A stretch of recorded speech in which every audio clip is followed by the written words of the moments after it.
Sean? Hey, we've had some break-ins in my neighborhood, and there's a real suspicious guy. This guy looks like he's up to no good. He looks black. These assholes, they always get away. These fucking dogs. Are you following him? Yeah. Okay, we don't need you to do that. Okay.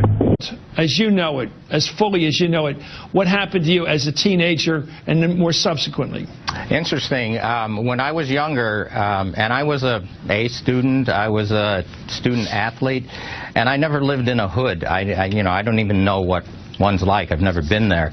But twice I ended up looking down the barrels of guns, which was completely unexpected. One time I was waiting for a bus at a bus stop, waiting to go to my after-school job, and suddenly two CHP, California Highway Patrol cars, jumped over the middle island, and both of them screamed up on either side of me. Guys jumped out with guns, screaming for me to get my hands up and lay down on the ground, and eventually they threw me down to the ground, and they asked me if I was some person, and I said, no, I'm not.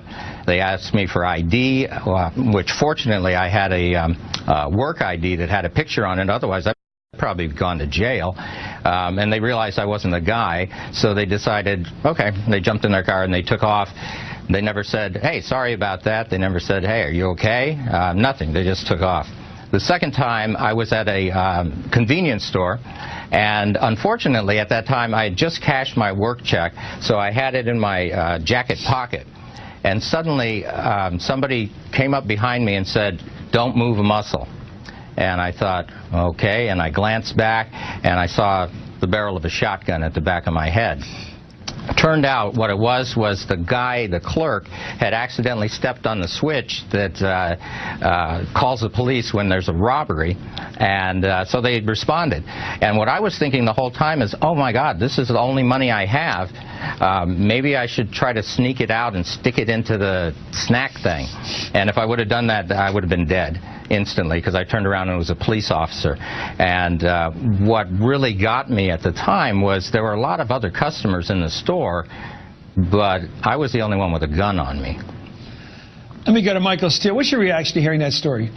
You know, it is a story of a lot of young African-American males, whether they're from the hood or from or not. It doesn't matter. What Val, myself, and so many others have in common is black skin, and a lot of the perceptions that go along with that. And as I tell my young boys, my two sons who are in their early 20s, particularly when they got their driver's license, Chris, as I said, look, if you ever get pulled over by a cop, and you likely will, this is what you do. Roll down all four windows, turn on the dome light, put your hands on the steering wheel, and don't move, and just answer yes sir, no sir. Yeah. That mindset is something that is passed on. It has to be, because as Val just, I think, very pointedly said, if he'd done what anybody else could have done, it likely would have led to his arrest or his being killed. And so there is this dynamic at play here that has now come to the surface as a result of the Trayvon Martin case that causes an introspection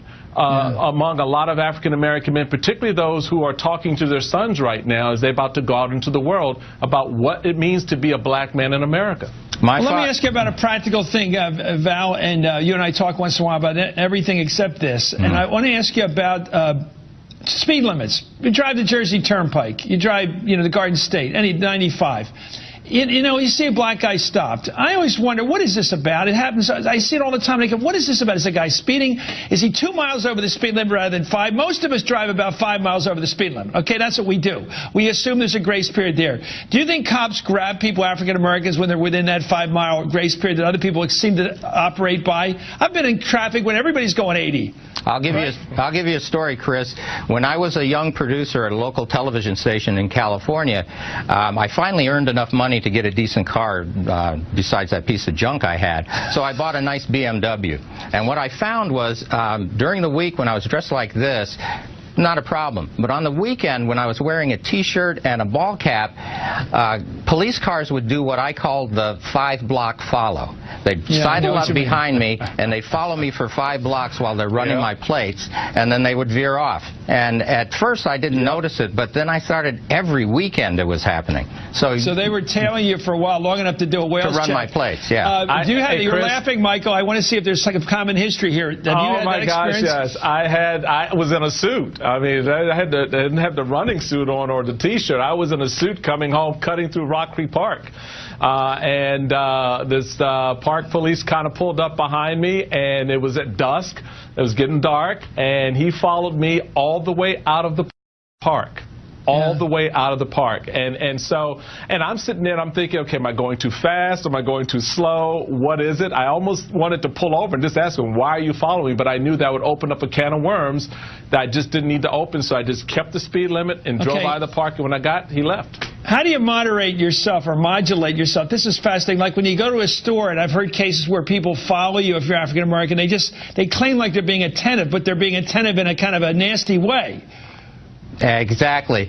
My father, not unlike Michael, when I was young, taught me, he said, if you end up in a situation with the police or security or whatever, never argue. Just capitulate, because he said there's only 3 results that can happen from that. 1, you go to jail. 2, you go to the hospital. 3, you go to the morgue. And he told me that when I was about like 9 or 10 years old. We got to continue this conversation, gentlemen, privately and on television. I mean, a lot of people out there. I'll just tell you one thing, and I'm speaking now for all white people, but especially people who have tried to change the last 50 or 60 years. And a lot of them have really tried to change. And I'm sorry for this stuff. I'm glad that not only is the Justice Department looking into it, I understand now that the governor of the state of Florida has formed a task force to investigate what's taking place. I think all of us have to do some soul searching to figure out how does something like this happen. And that means that we examine the laws and the context for what happened, as well as the specifics of the incident. But my main message is to the parents of Trayvon Martin. You know, if I had a son, he'd look like Trayvon. And, you know, I think they are right to expect that all of us as Americans are going to take this with the seriousness it deserves, and that we're going to get to the bottom of exactly what happened. Hey, we've had some break-ins in my neighborhood, and there's a real suspicious guy. This guy looks like he's up to no good. He looks black. These assholes, they always get away. Are you following him? Yeah. Okay, we don't need you to do that. Okay.